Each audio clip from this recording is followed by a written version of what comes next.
For as long as anyone can remember, scouring the piney woods of East Texas for a Democrat has been a little like hunting for Bigfoot. They say it's out there in this conservative Republican region, but it's an elusive creature. Which brings us to this courthouse in the small town of Gilmer. Disassociated myself with the Republican Party. Judge Lauren Parrish is an elected Republican judge, but she says she won't be voting for Donald Trump. She says his treatment of women, an endless string of insulting positions, drove her away from her party's nominee. It seemed like every day or every week there was another position that he would take that conflicted with the beliefs and values that had been instilled in me by my church and my family growing up. Judge Parrish predicts this will probably get her voted out of office when she's up for re-election in 2 years. It's hard to quantify, but there are a growing number of Texas Republicans turning their backs on Trump. Even President George H.W. Bush is reportedly voting for Hillary Clinton, just like Joseph Kopser. If Ronald Reagan and John Lennon had a kid, I'd be their son.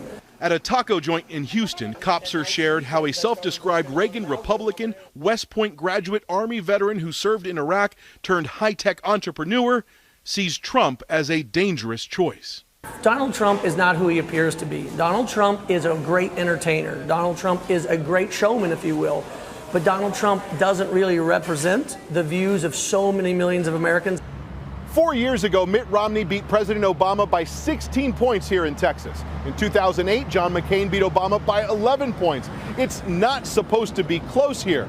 So when the latest poll came out showing Trump leading Clinton by only 3 points, well, that has Texas Democrats salivating at the idea that Texas, of all places, could turn blue. But the Texas Republican Party says that kind of wishful thinking is, quote, utter nonsense. I think we've got a choice between crude and corrupt. These men shooting the breeze outside an East Texas antique store say they're picking crude. They say it's a weird election, but see deep support for Trump in Texas. What's weird about it is the guy that's doing real well is not a politician. We found Jim Blair proudly sporting his Make America Great hat.